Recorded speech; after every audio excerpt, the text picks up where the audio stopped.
Hey friends! Okay, so we're continuing our climb through history. Last episode we were talking about the 8th century BC, and now we've moved on, progressing forward, pushing through time, forward until the present. We are now starting the 7th century BC. As always, I'm gonna start a timer so that I don't rant for too long, so I don't drive you guys insane, and we have begun. So, the 7th century begins on the first day of 700 BC and moves all the way to the last day of 601. The Neo-Assyrians, let's hover. Okay, so the Neo-Assyrian Empire was the fourth and penultimate stage of ancient Assyrian history, beginning with the ascension of Adad-nirari. Okay, so they continue to dominate the Near East, which is its own category. The Near East is the transcontinental region around the Eastern Mediterranean, broadly synonymous with modern Middle East, encompassing the historical Fertile Crescent, Levant, Anatolia, Egypt, Mesopotamia, and the Iranian Plateau. Okay, so the Near East is this area, I guess. So the Neo-Assyrian continued to dominate the Near East during the century, exercising formidable power over their neighbors like Babylon. Babylon, I do want to click in really quick. So it's an ancient city. Babylon functioned as the main cultural and political center of the Akkadian-speaking region of Babylon. There were two important empires in antiquity. So, okay, this is very, very old, but here we go. This is relevant, 7th century, so the Neo-Babylonian. So there was this empire, the Neo-Babylonian Empire, during this time.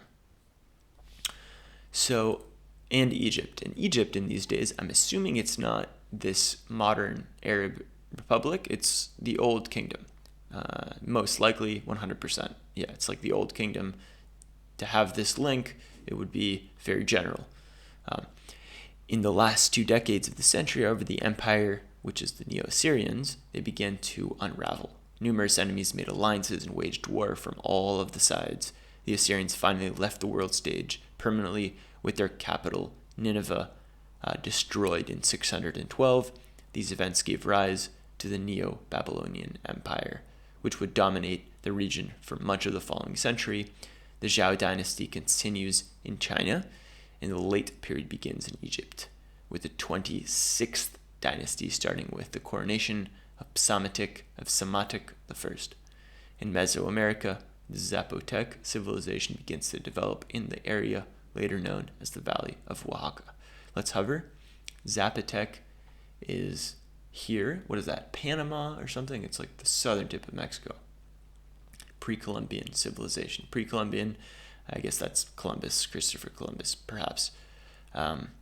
Mesoamerica is, again, it's like Central America. I think Mesoamerica, historical region and cultural area that begins in the southern part of North America, extends to the Pacific coast of Central America, thus comprising lands central and southern Mexico. Cool. We have a bit of time, so let's go through events, see if stuff stand out here. So, wow, we have a lot of events here. Maybe we'll just scroll through the cool pictures. So, this first picture is a map of the Neo-Assyrian Empire at their apex in 671 BC. So this is the apex of the Neo-Assyrians, which we know fell because Nineveh fell because of infighting, or not infighting, but because of alliances that kingdoms made and attacks from all sides. So look how big this is. Susa to Jeb to Tanis. Massive empire. We're going to go through another picture. This, of course, would be the Hanging Gardens of Babylon. Some picture by Martin Heemskerk. And this is apparently the Tower of Babel, which is, if you haven't heard of it, it's like a parable or myth of old. And we have this, dare I say, epic painting, The Fall of Nineveh, made by John Martin. Maybe we can X that and hover over John Martin, see who that guy is. An English and romanticist painter. So, bunch of history. This is interesting, and I will stop the timer just for a second so we can get through this. Inventions, discovery, and introduction. So first, metal coins used by the Lydians. Lydia seems like it's Turkey, yeah, modern age Turkey. Until 525 bore an image of one side only. Greeks adopt coins from Asia Minor. Iron allegedly discovered in China, and 4th century BC, Etruscan cemetery in La Benedicta Serverate is made. Thanks for watching. We're going to move forward in time. Hopefully we'll do the 6th century next time we meet, and I hope you guys enjoyed. See y'all next time.